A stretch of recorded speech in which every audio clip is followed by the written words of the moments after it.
दोस्तों, कहते हैं ना, प्यार अगर जो सोच समझ कर ना किया जाए, आंखें बंद करके किया जाए, तो वही प्यार उस इंसान का नर्क बना देता है जीवन।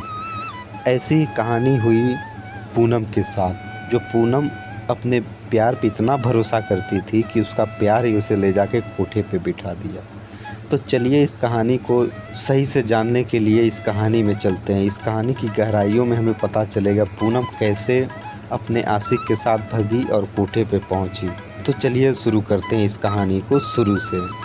पूनम की उम्र 20 साल हो चुकी थी। उसका कोई बॉयफ्रेंड नहीं था। हालांकि पूनम दिखने में काफ़ी खूबसूरत थी, जो उसे एक बार देखता देखता ही रह जाता। लेकिन पूनम शर्मीली होने के साथ साथ अपने घर का मान मर्यादा भी रखती थी। लेकिन जैसे जैसे उसकी उम्र बढ़ती गई, जवानी के दहलीज पे पाँव पड़े उसके उसके दिल में प्यार के अंकुर के बीज पनपने लगे। लेकिन वो अपने दिल को संभाल के रखती थी। कहते हैं कितना भी दिल को संभाल लो, लेकिन जवानी के दिनों में फिसल ही जाता है। तो उसके बगल में एक लड़का आया था, विनोद, अपने मामा के घर। तो पूनम से इसकी नज़रें जब टकराई विनोद की, तो उसके दिल में कुछ कुछ होने लगा। उसको जैसे पिक्चरों में होता वैसे उसके साथ होने लगा। पूनम भी जवान थी, सोची कि बाहर की बात नहीं है, घर में है, थोड़ा बहुत देख लेती हूँ, नज़रें से नज़रें मिला दे तो एक दिन तो चले जाएगा ये लड़का।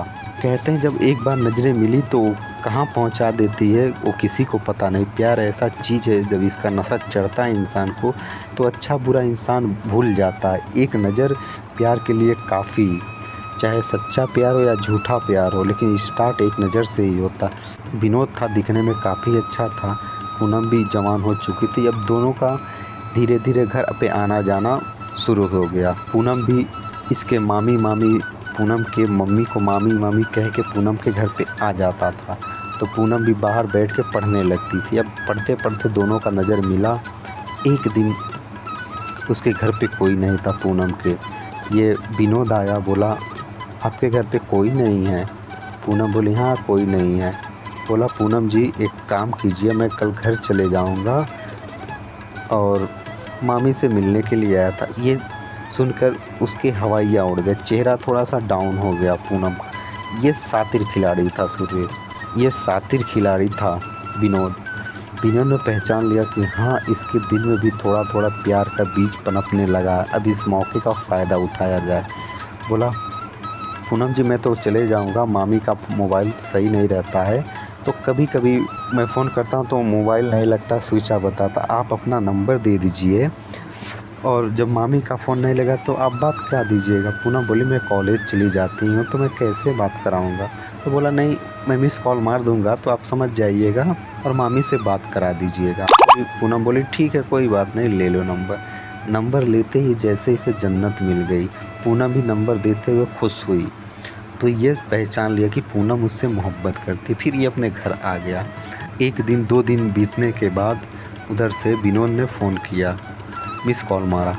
पूनम भी बहुत खुश हो गई, लेकिन पूनम ने इधर से कॉल नहीं किया। तो दूसरे दिन विनोद ने फिर मिस कॉल मारा। तो पूनम बोली क्यों मिस कॉल मार रहे हो? सुरेश बोला मैं इसलिए मिस कॉल मारा हूँ आप डिस्टर्ब ना हो पढ़ाई में। पूनम बोली इतना मेरा ख्याल रखते हो, मैं आपकी लगती क्या हूँ? विनोद बोला कुछ रिश्ते ऐसे होते हैं जो अपनों से बढ़ के होते हैं। बोली ये सब प्यार मोहब्बत की बातें होती हैं, अपनी महबूबा से किया जाता है, हमसे क्यों कर रहे हो?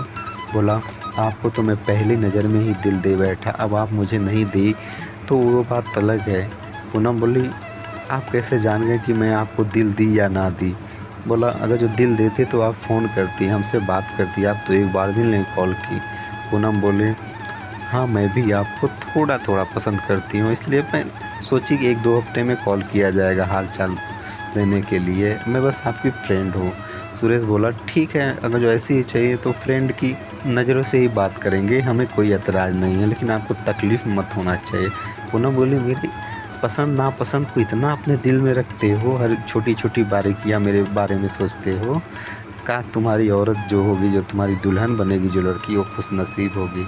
विनोद बोला तो खुश नसीब आप ही बन जाइए ना। पूनम बोली नहीं आप तो पैसे वाले हैं, हम गरीब लोग हैं, हम आपसे शादी कहाँ कर सकते हैं, अगर जो आपको तो अच्छी से अच्छी लड़कियाँ मिल जाएंगी। विनोद बोला ऐसा कुछ भी नहीं है, अगर जो आप चाहिए तो आप चाहती हैं मुझसे प्यार करना, शादी करना, तो ज़रूर हम आपसे करेंगे, ये मेरा वादा है। पूनम की भी ख्वाहिशां आसमान में पैर पसारने लगे। इसने सोची इतना अच्छा लड़का है, अगर जो मुझसे प्यार का इजहार कर रहा है तो क्यों ना मैं कर दूं। पूनम बोली हाँ मैं भी तुमसे प्यार करती हूँ, लेकिन हम दोनों कभी एक नहीं हो पाएंगे। तुम्हारे मामी से मेरे मम्मी से नहीं जमता है। विनोद बोला मैं ये सब संभाल लूँगा, बस आप राजी हो जाइए। पूनम बोले ठीक है, बस फ्रेंड की तरह हल्का फुल्का प्यार करेंगे।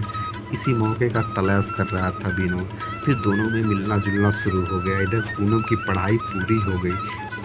पूनम की पढ़ाई पूरी होती ही कि पूनम के घर वाले ने पूनम के लिए रिश्ता देखना शुरू किए। बोली बाबू हमारा रिश्ता होने वाला, दूसरे हमारे लिए लड़के देख रहे हैं। विनोद बोला नहीं पूनम, तुम तो मेरी है, दूसरे को कैसे बन सकती हो। पूनम बोली अब इज्जत के खातिर तो करना पड़ेगा हम दोनों को अपनी प्यार की कुर्बानी। विनोद बोला ऐसा नहीं होने दूंगा मैं, कायर अपनी प्यार की कुर्बानी देते हैं। तुम तो मेरी आखिरी ख्वाहिश हो और पहली ख्वाहिश हो, तुम नहीं तो मैं नहीं। इसके बाद दोनों बहुत बात करना शुरू किए। जब इधर इसके लिए लड़का देख चुके लोग, जब लड़का देख चुके इसके लिए, पूनम के लिए, तो पूनम ने हर लड़के को मना कर देती थी। ऐसे कर कर के 1 साल बीत चुका। अब उसके पापा बोले पूनम के अगर जो तुझे नहीं शादी करनी है तो ऐसा क्यों, लड़के को क्यों पसंद नापसंद कर रही है, तो इतने अच्छे लड़का ला देख, तुझे कैसा लड़का चाहिए। पूनम बोली नहीं मुझे और पढ़ना है और मेरे हिसाब से लड़के नहीं मिल रहे हैं। अब उसके बाद ये फ़ोन लगा के बोली विनोद से बाबू अब हद से ज़्यादा हो गया, कुछ तो करो नहीं तो मैं मर जाऊंगी जहर खा के। विनोद बोला चलो बाबू भाग चलते हैं। पूनम बोली कि तुम तो कमाते धमाते नहीं हो, हम भाग के जाएंगे कहाँ। विनोद बोला मेरा दोस्त एक रहता है दिल्ली में, हम वहाँ चल के रहेंगे, हम कुछ थोड़ा छोटा मोटा काम करके तुम्हें हर खुशियाँ देंगे। इधर पूनम भी प्यार में अंधी होकर सुरेश के साथ निकल गई। जब वहाँ सुरेश के साथ निकली तो इसको ले गया जीबी रोड पे। जीबी रोड पे ले जाकर पहले से फिट कर चुका था, हर चीज़ फिट कर चुका था। स्टेशन से उतरते ही पूनम पूछी तुम कहाँ लाए हो। बोला बाबू तुम यहीं रुको, मैं अपने दोस्त को लेकर आ रहा हूँ, फिर उसके रूम पे चलेंगे। उन्होंने बोले मुझे अकेला मत छोड़ो। बोला कुछ भी नहीं, यहाँ पे बहुत सारी हॉस्टल है, यहाँ पे गर्ल रहती हैं, तुम वहीं पे चलो और वहीं पे थोड़ा देर रुकना, उसके बाद मैं आ जाता हूँ। पूनम सोची हॉस्टल है तो मुझे कोई खतरा नहीं होगा, लड़कियाँ होंगी। इधर ये कोठे पे ले गया तो अजीब टाइप की औरतों को देखकर पूनम बोली कहाँ मेरे को लाए हो। बोला कुछ नहीं, ये शहर है, तुम शहर में कभी आई नहीं हो, तो ऐसा ही दिल्ली में हॉस्टल होता है। बोले ठीक है जाओ जल्दी जाओ। और पहले से ये सब बता चुका था कि जब वो लड़की आएगी तो तुम ज़रा कॉलेज गर्ल की तरह उसके साथ व्यवहार करना पूनम के साथ। जब मैं चले जाऊंगा इसके साथ जो करना रहेगा कर लेना मुझे पैसे मिलने के बाद। तो वो लोग इसे अच्छे प्यार पेश आए। बोले कि हम लोग यहाँ पे पढ़ते हैं थोड़े पास के कॉलेज में, अभी थोड़ी देर के बाद तुम्हारा आ जाएगा, तुम्हारा बॉयफ्रेंड आ जाएगा, उसके बाद हम सब मिलके तुम्हारी शादी करा। विनोद निकला, बाहर निकला, 1 घंटा बीतने के बाद पूनम बोली कहाँ है वो, आया नहीं। अब नंबर लगाने लगे, नंबर भी स्विच ऑफ। तो दोस्तों इस कहानी का अगला भाग अगर जो आप लोग जानना चाहते हैं पूनम के साथ क्या क्या हुआ तो कमेंट में करके बताइए, मैं इस कहानी का दूसरा भाग लेकर आऊँगा।